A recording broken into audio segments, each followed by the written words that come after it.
How do Islamic investments make money? In this video, I'll be talking about business-based investments which are available for Muslims and ethical investors to make investments. There's three types of investments that I'll be talking about. One is where you're investing through an institution to finance a business or finance a business activity. The second is investing directly into a business, which may be a startup or an existing business, but doesn't generate a yield. And the third type of investment I'll be talking about is a business investment, which is made directly into a business, and it has the potential to make a yield as well as a return on your investment on an exit, just like number two. So let's get started on the first type of investment. The first type of investment has come about through a number of institutions which offer financing capabilities for a business. Now, don't forget, in Islam, you cannot make money on lending money to anyone or any business. So you're not making an interest-based investment, and you're not making an interest-based return. So this is very, very important to understand. Now, how does that work? If you have seen another video on my channel called Islamic Finance Explained, this particular investment vehicle uses the principle of murabaha. Now, murabaha itself isn't actually a business investment vehicle, but it's something that the Sharia scholars have developed because of the current situation in the market, where investors have many different options to invest in, conventional structures which are not in line with Sharia principles. So the Sharia scholars have developed this principle of murabaha as to invest in businesses or to provide finance for businesses and to grow business, to grow the economy, and also for investors to possibly make a return on that investment as well. We also have another video on our channel called Islamic Economics Explained, and that business talks about the real economy investment. And the goal of the Sharia is always to make a real economy investment and a return on investment, and that really grows the businesses in a real manner. It grows businesses and the economy in a real manner, and it makes a profit-based return for investors. So let's get started on the murabaha-based investment and how that works. I'll need to use the board to explain how it works. So remember, murabaha is a trade, actually. It's a trade. Remember, Allah subhanahu wa ta'ala says, you've seen these videos, this ayah is famous, وَأَحَلَّ اللَّهُ الْبَيْعَ وَحَرَّمَ الرِّبَى. Allah has made trade halal, and He has forbidden, made haram, riba, interest. So this is a trade that is actually being made that can develop a return for you as an investor. So what these financial institutions do is that they crowdfund money from investors, and then they will buy an asset and sell that asset to a business for a markup. And that's why murabaha actually is cost plus profit. I want you to remember that, cost plus profit. I'll put it up here.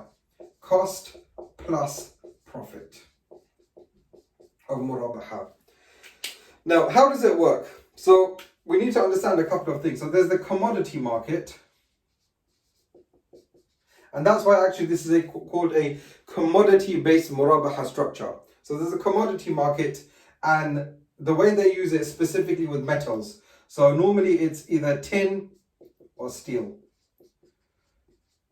Because remember, as in Islam, it's haram to make a profit on gold and silver, trading of gold and silver. It must be done hand to hand, and it must be done of equal value when you're trading gold and silver. But tin and steel is a different type of metal. So that's the commodity market. And now you have brokers, two brokers, who broker deals on the commodity market. So broker number one and broker number two.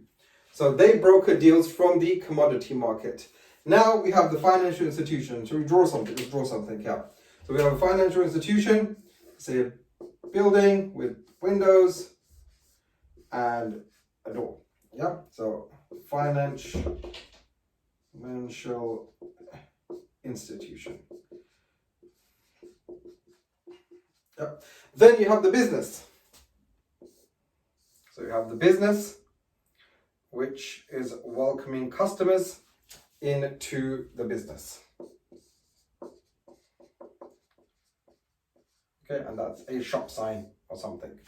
Now, let's say business number one has just started trading, and let's say they sell printers. So they sell industrial printers, not industrial, professional printers to businesses. Now, of course, it's a market in which you need to sell quite expensive printers. So let's say this business owner, they started a business selling those printers to commercial printers to businesses, and they were able to buy 10 printers to get the business off the ground. And what they found is that through their marketing activities and through their know-how and contacts and their network, their business has got massive demand, and they are getting inquiries. They've sold their 10 already that they've purchased, and they're getting inquiries after inquiries after inquiries. Maybe they've got 200 orders. Now, of course, by selling those 10 printers that they initially invested in, they make a return on that investment, but they've got orders for 200 printers. They can't finance that to purchase 200 printers, and they can't collect enough deposits from businesses to purchase 200 printers. So what they might do is that they might come to a financial institution and say, okay, we need some financing to purchase these 200 printers to then service our clients. A perfectly legitimate need, business need. So the financial institute, so the business will approach the financial institution and say, I need, for example, £50,000. So we're going to say that £50,000 is required. So 50K is required. So what the financial institute will do, it will go to broker number one, and he will say, okay, let's buy £50,000 worth of commodity shares in tin. So they will buy from broker number one £50,000 of commodity shares. And what they will do is that they will sell, once they purchase that, they will sell those shares to an SPV, special purpose vehicle, and the business will purchase those shares, or the SPV on behalf of the business will purchase those £50,000 worth of shares, but they won't sell it. They won't purchase it for 50,000. They will purchase it for £60,000. Okay, so financial institute has purchased £50,000 worth of shares from the commodity market, and they have sold it to the SPV for £60,000. Now, what the business will do, or the SPV will do, is that they will get a wakala agreement, so a agency agreement to the financial institute, and say, can you sell these shares back to the commodity market? So can you sell through a wakala agreement, through a agency agreement, to sell those shares back to the market? Now, of course, they will sell it back. They have to sell it through a separate broker. So they have to sell it to a different broker. They can't sell it back to the first broker. It's just the way that the Shariah scholars have laid out the principles. I don't know the principles behind it, the evidences that they use. Of course, if you know a Shariah scholar, or maybe we can get a Shariah scholar on our program and we can discuss that with them. But they will then sell those £50,000 worth of shares back to the commodity market. Yes? So what's happened is that there's a trade that's happened. Purchase, sold for 60,000, so there's a £10,000 markup, and then through a wakala agreement, the business or the special purpose vehicle has sold it back to the commodity market for the initial £50,000. So now the financial institute and the business have got their £50,000 there. So what is the murabaha here? What is the sale? The sale is, £50,000 of shares to Biz for 60,000. Yeah. So the cost of those shares was 50, and the profit was £10,000. So profit of £10,000. Okay, so that's your cost plus profit of £10,000, and that's why there's a murabaha agreement for that. Now, how does this come about? Where are you? How are you involved as an investor? Because to purchase those £50,000 shares in the first place from the commodity market, the financial institution needs to get that money from somewhere. So what happens is that they will raise this through crowdfunding. So crowdfunding will raise the money, and that's where you are as an investor.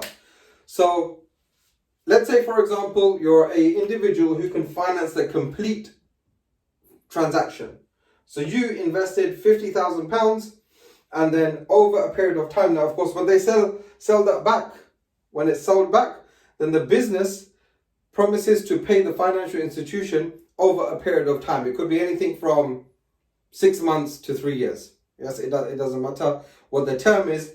That business needs to sell those printers, and once it's sold those printers, then it can return the money back. So let's say, for example, it's 6 months, just for argument's sake. Or 1 year. 1 year is more realistic on these kind of transactions. So 1 year in 12 months, that financial institution and these investors will make £10,000 return on their investment into selling those shares to that business. So that's where you can get a return of 20%. Now, a couple of things to note. Number one is that this is a fixed income, because it doesn't matter if the business takes 1 year, or maybe even for whatever reason, the sales of those printers may take place over a period of 14 months as opposed to 12 months. The business will only ever pay back an additional £10,000, so £60,000 in total.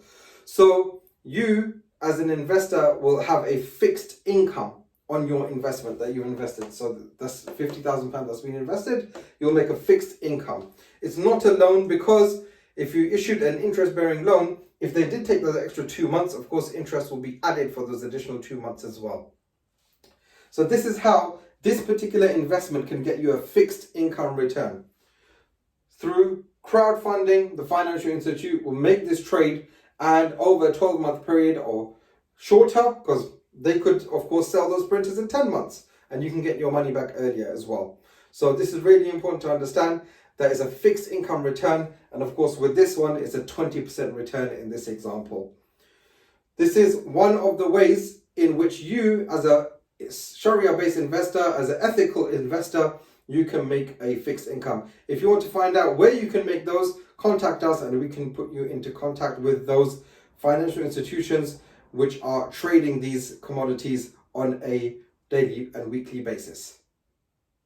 So that's the first type. Let's now look at the second type. We need to get rid of all of this, of course, because the second type is different. So the second type is, and remember, with all investments, you must always do your own due diligence, whether you are happy making this kind of investment. The main thing is that you need to be comfortable with the proposition that the financial institution is making, and of course you need to be comfortable that it is Shariah compliant and you're happy with that for your own spiritual well-being as well as your financial well-being as well. So the second type of investment is a fund-based investment. Now there's a couple of funds which are investing in this. Now the one that I could think of is Islamic finance gurus. They have a fund called Curate Capital, and they do this kind of investing. There are many others. I've seen some in South Africa, I've seen some in North America. I have read something of a few funds available in Europe as well, but they're definitely available in South Africa, North Africa and the UK. So these are investments which are made directly into businesses. So let's say there's a fund, and by the way, it's not Curate Capital that I'm talking about, I'm just talking about generally. There's a general principle. So there's a fund which wants to invest in particular businesses. So what they will do is that they will either crowdfund or raise capital. There's a slight difference between the two, because crowdfunding is normally for retail customers only, or sophisticated investors who are making investments directly without any sort of advice. Raising capital is also without any advice as well, or can be without advice, but normally you're raising large amounts of money when you're raising capital, as opposed to someone in a crowdfunding could, like for example in the previous, you could invest £500 or £1,000, and that could be your investment. When you're crowdfunding, you can have those small levels of investment. When you're raising capital, normally it's capital calls of tens of thousands to millions. It really depends on where they're raising the capital from. So you've got a fund, and let's say, and what they do is that they look at particular businesses who need capital, who are raising capital. So now we have another business which is raising capital. That's a sign. Let's put business in there. I know it's small, but you understand. So this business, for example, is raising £1 million. Okay, they're raising £1 million. And for those £1 million, they're offering up 20% shares in the business. So they're offering 20% shares. So this fund, for example, they see this business that is raising capital, they've done their due diligence on it, and they like the business, and they like the growth prospects, and they are ready to think, okay, you know what, with this particular business, we want to invest, we want to put 500,000 into this business. So they have an intention to invest 500,000 into this particular business. Now let's just quickly take a look at the valuation. So this business is raising £1 million and they're offering up 20% shares. The valuation of that business, so the valuation of that business is £5 million. Yeah, so that's really important to understand here because it makes a difference of what your return will be later. So they are investing £500,000, which is half of that capital call, which means that this fund, if it invests £500,000 into the business, then it will retain a 10% share, a 10% share of that business. So this fund will own 10% of the share because they made a £500,000 investment in there. So what they do is that they raise capital or crowdfund, they do a capital call. We need to raise £500,000. So you as an investor, you will put your portion of the £500,000 in there. You could put in £5,000, you can put in £10,000, you can put in whatever. Just to make the numbers easier, I'm going to say that you invested £50,000 into that. So your particular is a 10% investment. So you own 10% of that 10%. So essentially you own 1% of that business. Okay. So you own 10% because you invested £50,000. Now that business, for example, once it's received the capital, it can work on its business plan and it can grow and it can do the things that it set out to do when it was raising capital in the first place. Now, let's say, for example, and normally these are technology companies. These funds are massively investing in technology companies, and very rarely actually are they investing in any other type of company, which is VC. It's basically a VC investment fund. This would be normally. So let's say they've actioned their business plan and they have now either found a buyer or they've done a second capital call or a third capital call, and that capital call is to pay back investors, number one. Or if they're selling their business, of course, they're selling their business and that's raising some finances as well. So let's say their valuation went up to £10 million. And then what happened is they sold it for £10 million. Now what's happened here? They've just doubled their enterprise value. And let's say it took them a year to do that. So it's taken them a year to double their enterprise value. Now what happens is that because they've now sold the business, this business, and you own 10% or the fund owns 10% of that, they will now return back the percentage value of that fund. So they now return back £1 million. I'm going to put it here. So now they return back £1 million. You invested, what's that? Double. That's, double your investment you got back. The fund normally deducts a fee.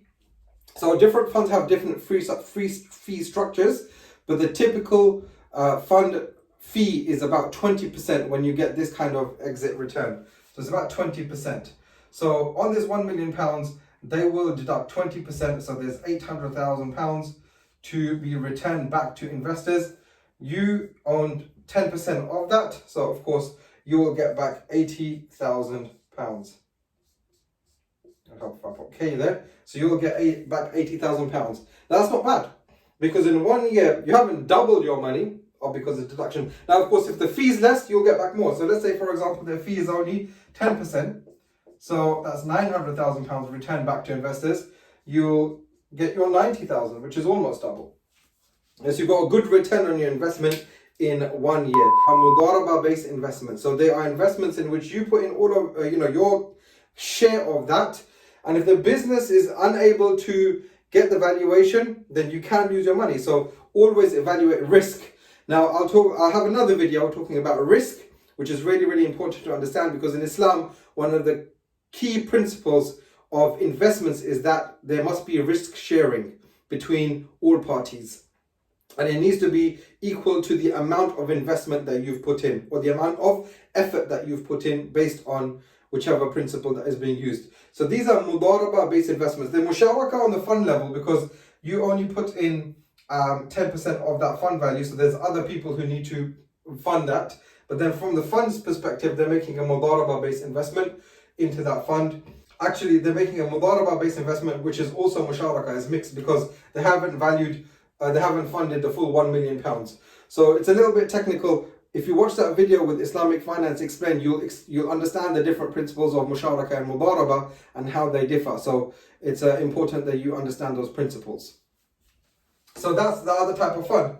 Not bad return for 1 year. And remember, they could be 2 years, it could be 3 years, it could be 4 years. The valuation could go up. As you know, with technology companies, you need to look at the whole portfolio, and some of them are unicorns, and some of them will be able to be sold for 20x valuation. And if you invested in that particular business on that capital call, when the fund was doing a capital call on that, then you've been lucky.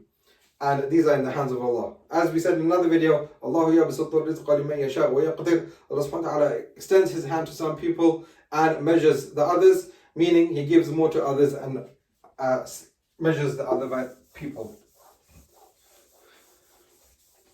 Right, so let's talk about now the third type of business-based investment.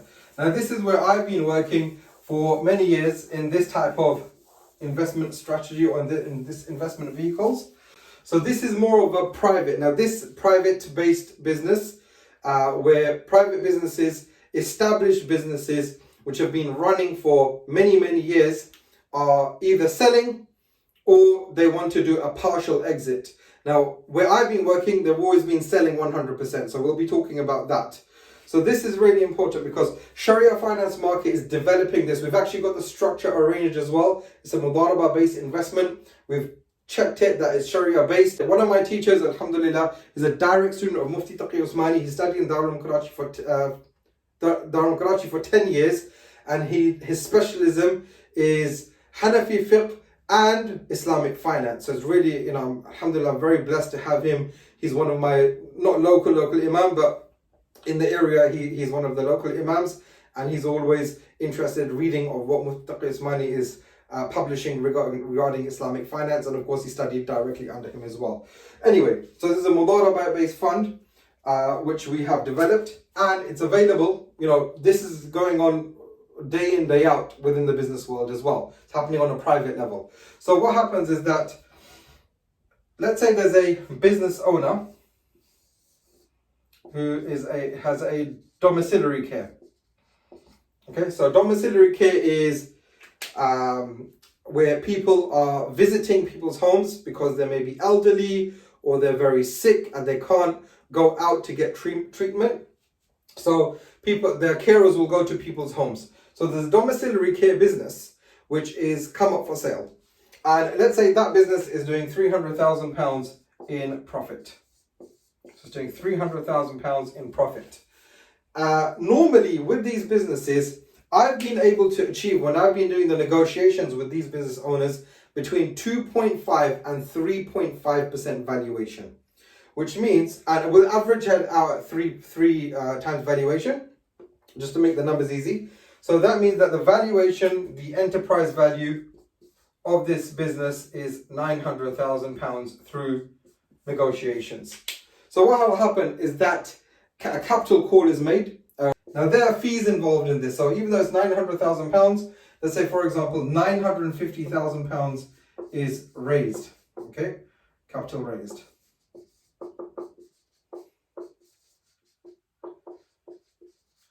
And then we purchase 100% shares of this business through an SPV. So this SPV purchased 100% shares of this domiciliary care. Now, before we get started on the ins and outs of the businesses. There's so many criteria that this business needs to meet before it's even considered as a viable business investment. So turnover requirements, profitability requirements, team size requirements, operational standards requirements, licenses and accreditation, especially if you're, for example, in the domiciliary care, you have I think it's called the CQC. Yeah, you have the CQC regulations. So it's very, very important that it meets all of those criteria before that is even considered. So in my line of work, I see hundreds and hundreds of businesses on a weekly basis, and 99% of them are rejected immediately, almost immediately. So this is meeting all of the criteria. £950,000 being raised, and now that has been purchased. So fantastic. What happens, because there's £300,000 profitability in that business, then what we normally do is that any healthy business needs capital growth, working capital growth allowance. So in this business, it will already have working capital in there, but we will allow for a £50,000 working capital growth. And that means £250,000 can be returned. Back to investors. So what happens, for example, Shariah Finance Market is managing this for you. So this £250,000 is split back, goes to Shariah Finance Market, and it's split 50-50 with investors. Yeah. So investors will get back £125,000 per year, and Shariah Finance Market, for administering this whole thing, will receive £125,000 per year. And that's your yield return, because you're getting money back on a quarterly, half-yearly or yearly basis. That's the thing that we haven't worked out yet, how we're going to pay back investors in terms of, is it going to be quarterly or half-yearly? There are different funds, for example, in the Middle East that do it every half year. I've looked at other funds in the Middle East that do it every quarter, and there's some other funds that do it yearly as well. It really depends on the structure. And definitely post it in the comments, get in contact with us at Shariah Finance Market and tell us what kind of return you're looking for and when you want that return, quarterly, half yearly or yearly. Different people have different things. Of course, if you do it quarterly, then the administration costs are always higher. If you do it half yearly, which is nice, because twice a year you can get some money being deposited into your account after transaction fees. So definitely post in the comments of what you would like to see. Now that's happened, and by the way, who's the owner of that business? The investors. So investors are 100% owners.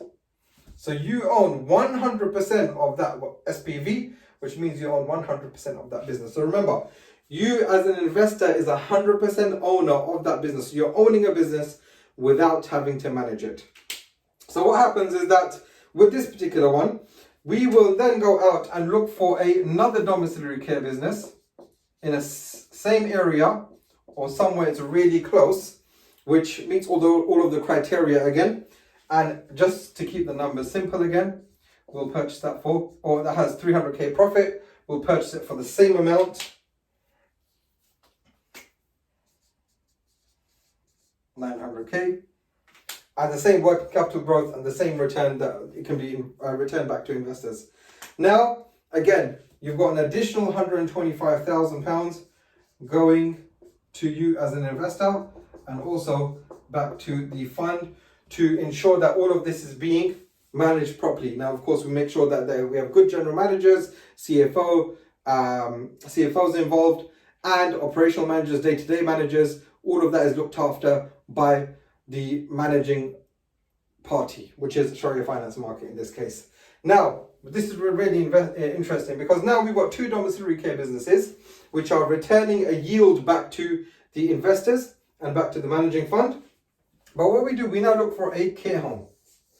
So a care home.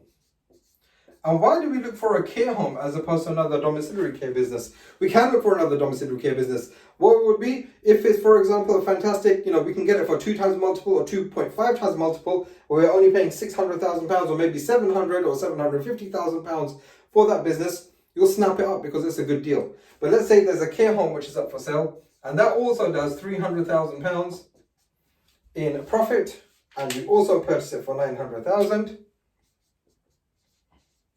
So again, capital calls are always being made to purchase these businesses. Again, you have the same £50,000 working capital growth, and that can return back an additional £250,000 to investors. So that's another £125,000. And by the way, it is perfectly normal to make 3 acquisitions in the first year. We can get the capital calls done. As soon as the capital calls are done, it's ready to be deployed into these investment vehicles. So now actually, well, how much has been raised in total? So 950 multiplied by 3, which is 2.85 million. 2.85 million has been raised in total, yeah, to purchase these businesses. But what's important to understand here, we've gone for a care home. Why have we gone for a care home? Because domiciliary care businesses or patients, for example, they may become too sick to stay at home, so then they need to be housed in a care home. And this is done in a similar area where it's servicing these domiciliary care patients. So there's cost savings that can be made and growth for businesses as well, because there's always people who need care at home, and there's always people who need care at a care home as well. So there's cost savings that can be made, and there's additional growth opportunities. So even though individually they're making £300,000, but because of the cost efficiencies that we have, the savings and the increased sales that can be made through having this kind of group, instead of it only making £900,000, let's say, and we're being very, very conservative here, now the group is making £1 million in profit. The group is now making £1 million in profit. Now, even though we only purchased these businesses for 3x, so because their enterprise values were 3x when we purchased them on average, yes, we can now value that business as a group, as a higher profit business, much higher.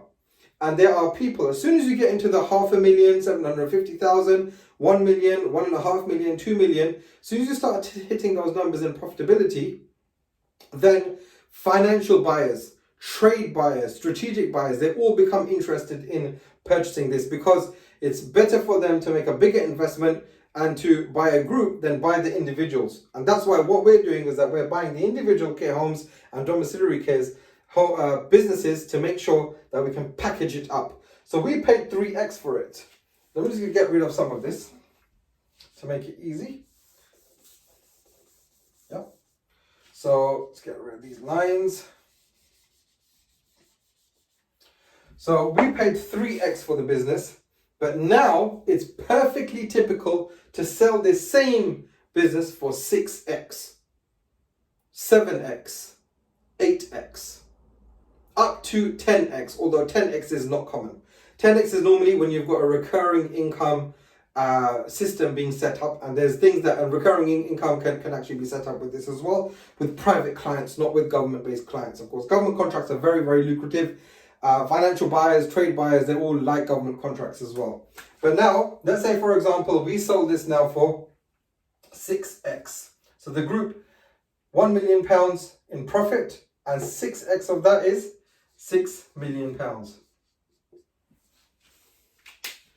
So we done this in 1 year, and the typical life cycle of this kind of fund is 3 to 7 years.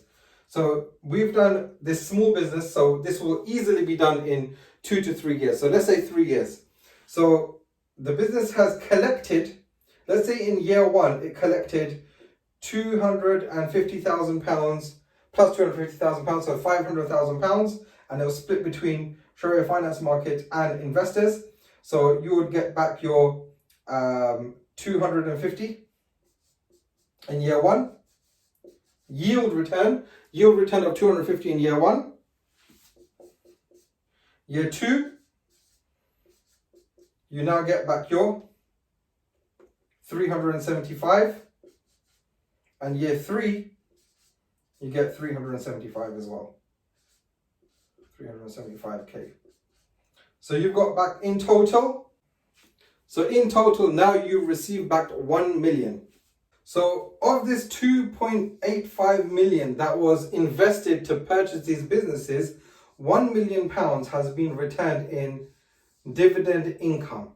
So now, 1.85 million remains. So I'm going to get rid of all of these apart from, let me get rid of all of this. It's 2.85 million invested. Yeah, 1 million returned. So how much does that leave? So dividends, 1 million returned, that leaves 1.85 million outstanding. So 1.5 million pounds is now outstanding of what you need to get back. So now we sold this for 6x on 6 million.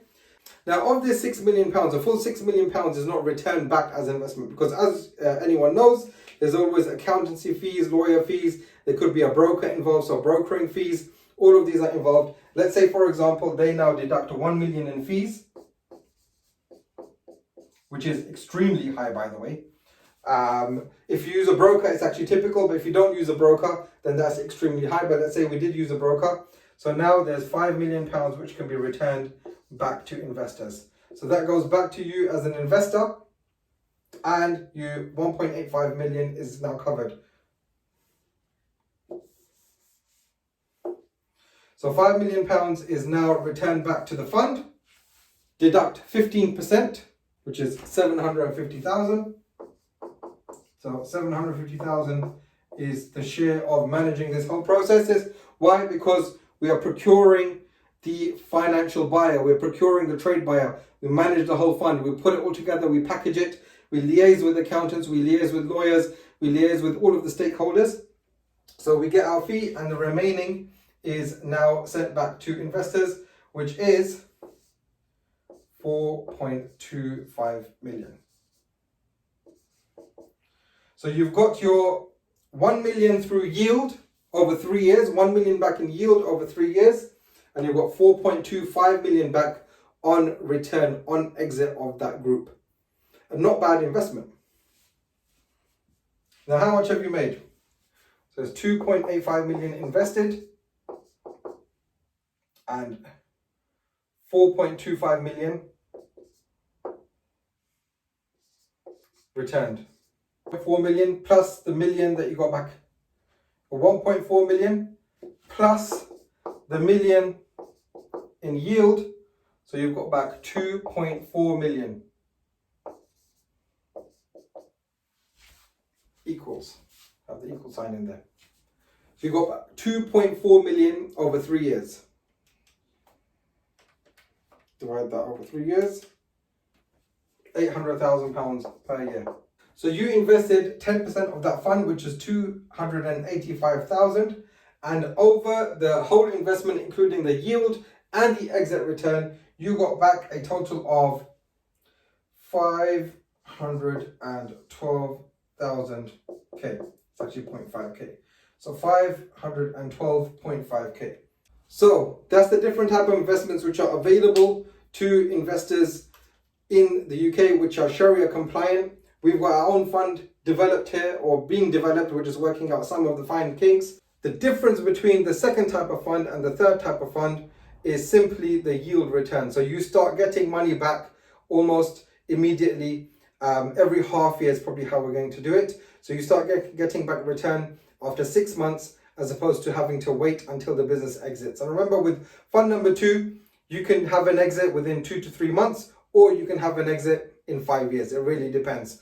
So again, with anything, you need to make sure that you do your own due diligence to identify, is this the right option for you? Some people, like myself, I want to make a return back on a yearly basis. I want to make a return back every half year in this instance, or every quarter, or every month. And I want to have the upside at the end on the exit as well. Some people don't mind putting the money in and waiting to see if they've got a unicorn. And if they have, you'll make more money with a technology business, with any other business. I can tell you that right now. So you'll make more money with a technology business. Not always, of course, but with the big winners. So with the big winners, and out of your hundreds of businesses that you will invest in, you need to identify which ones you're comfortable with and which one of them may become unicorns. That's totally up to qadar Allah. So the fate of Allah subhanahu wa ta'ala, of how your investment will pan out for you. But if you're interested in this, hit me up in the comments and also contact us at shariahfinancemarket.com. I'll put a link to book a call with us so you can register your interest. You can always email us at info@shariahfinancemarket.com. Get in contact with us. Do you want to see these kind of investments? Do you want to help us develop this? We're also looking for professionals, especially a CFO. I am working with a very good CFO at the moment, but he's a non-Muslim and isn't aware of Shariah compliant structures. And remember, they've been working in conventional finance for so long, they'll always try to portray, or will always misunderstand. Yes, they can learn it, but we want to benefit the Muslims, and we want to make sure that ethical investors are able to move forward and get a real return on their investment. Now, 6x on this particular one is something which is a very low return. Normally, it's 8x that you will sell these kind of group businesses for. So these are very, very conservative examples of what we've given for fund number 3. Very, very conservative. So I hope you liked the video. In the next video, I'll be talking about property-based investments and also sukuk. So watch out for that video. Assalamu alaikum wa rahmatullah.